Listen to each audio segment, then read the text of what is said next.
በአሁኑ ሰዓት በዓለም ላይ ያሉ ግዙፍ የሕክምና ላቦራቶሪዎችና ከፍተኛ ተመራማሪዎች እጅግ አደገኛ ለሆኑ አዳዲስ በሽታዎች ማርከሻ ፍለጋ አይናቸውን ወደ ኢትዮጵያ ከፍተኛ ተራሮች አዙረዋል።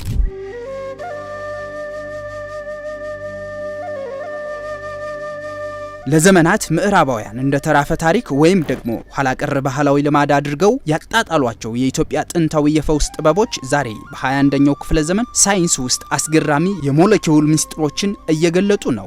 በቅርቡ የዓለም አቀፍ ሳይንቲስቶች ቡድን በላቦራቶሪ ውስጥ ከመረመሯቸው እጽዋት ጀርባ ያገኙት እውነት ግን የሕክምናውን ዓለም አስደምሟል።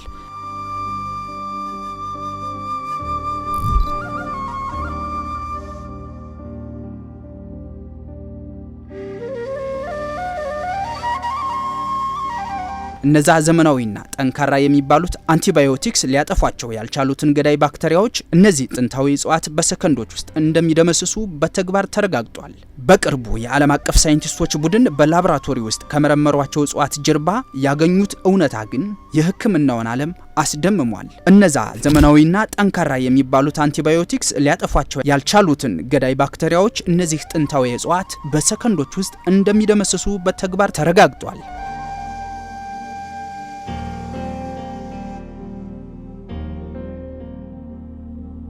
ለመሆኑ እንደ ኮሶና ዳማካሴ ያሉ እጽዋት በውስጣቸው ምን አይነት ሚስጥራዊ ሳይንስ ይዘዋል? ጥንታውያን አባቶቻችን ያለምንም ዘመናዊ መሳሪያ ይህንን የላቀ የኬሚስትሪ ቀመር እንዴት ሊረዱት ቻሉ?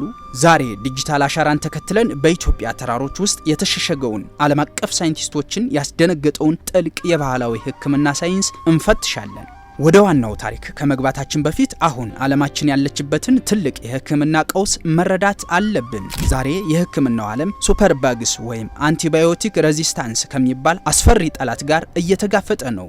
ይህ ማለት ባክቴሪያዎች ራሳቸውን እየቀያየሩ ወይም ሚውቴት እያደረጉ በመምጣታቸው የሰው ልጅ ላለፉት 100 ዓመታት ሲጠቀምባቸው የኖሩት ጠንካራ መድኃኒቶች ሙሉ በሙሉ ፈሳሽ እየሆኑ ቀርተዋል። ትናንሽ ቁስሎችና ኢንፌክሽኖች እንኳ ሰዎችን ወደ መቃብር የሚወስዱበት ዘመን ላይ እየደረስን ነው። በዚህ አስጨናቂ ወቅት ነው ሳይንቲስቶች አማራጭ ፍለጋ ወደ ጥንታዊ ስልጣኔዎችና ወደ ተፈጥሮ መጽሐፍ መመለስ ያሉት። የኢትዮጵያ ባህላዊ ሕክምና ደግሞ ለዚህ ምርምር ዋነኛው መነሻ ሆኗል።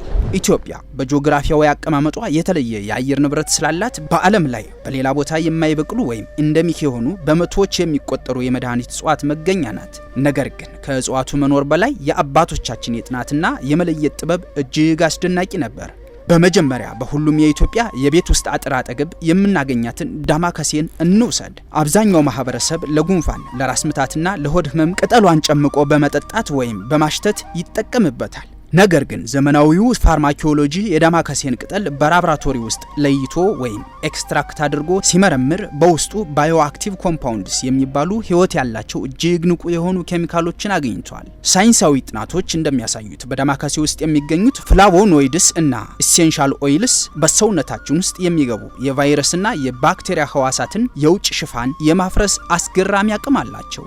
ይህ ማለት ዳማካሴ ዝም ብሎ ስሜትን የሚያስታግስ ሳይሆን ቀጥታ ከበሽታ ምንጭ ተሐዋሲያን ጋር ጦርነት ውስጥ የሚገባ የተፈጥሮ አንቲቫይረስ ነው ማለት ነው። አባቶቻችን ይህንን ሳይንሳዊ ውህደት በቤተ ሙከራ ሳይሆን በተግባራዊ መልከታ አረጋግጠውታል። ቀጥሎ የምናገኘው ደግሞ በኢትዮጵያ ታሪክ ውስጥ ትልቅ ቦታ ያለውን ኮሶ የተባለውን ግዙፍ ዛፍ ነው። በ19ኛው ክፍለ ዘመን ወደ ኢትዮጵያ የመጡ አውሮፓውያን ተጓዦች ኢትዮጵያውያን በየወሩ የኮሶ አበቦችን አፍልተው በመጠጣት ከወድ ጥገኛ ተውሳኮች በተለይም ከኮሶ ትል ነፃ እንደሚሆኑ ሲያዩ እጅግ ተደንቀው ነበር። ይህንን አስደናቂ ፈውስ ለማጥናት የአውሮፓ ፋርማሲስቶች የኮሶን አበባ ወደ ላቦራቶሪዎቻቸው ወሰዱት። በውስጡ ያገኙት ኬሚካል ግን ዓለም አቀፍ ስያሜን እንዲያገኝ ተገደደ።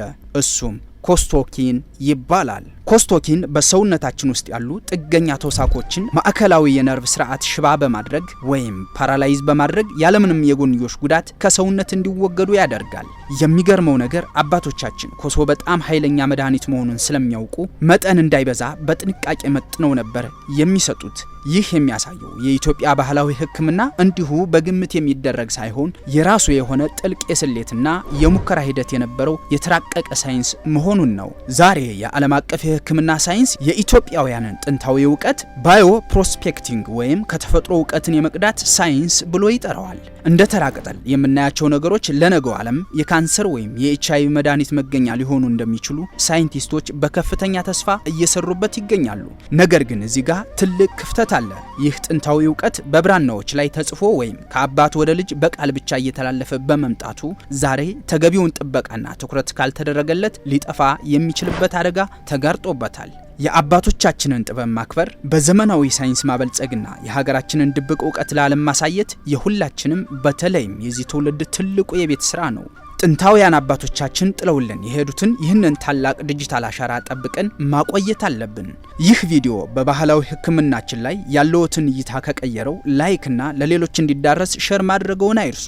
በቀጣይ የትኛውን ጥንታዊ የኢትዮጵያ ሚስጥራዊ ሳይንስ በጥልቀት እንድንመረምርላችሁ ትፈልጋላችሁ? ሀሳባችሁን አሁኑኑ ኮሜንት ላይ አስቀምጡልን። ከዚህ በፊት የተሰሩ ድንቅ የታሪክ የቢዝነስና የቴክኖሎጂ ቪዲዮዎቻችንን ከዚሁ የዩቲዩብ ቻናል ላይ በማየት የእውቀት የልምድና የመረጃ ሀብታም ይሆኑ።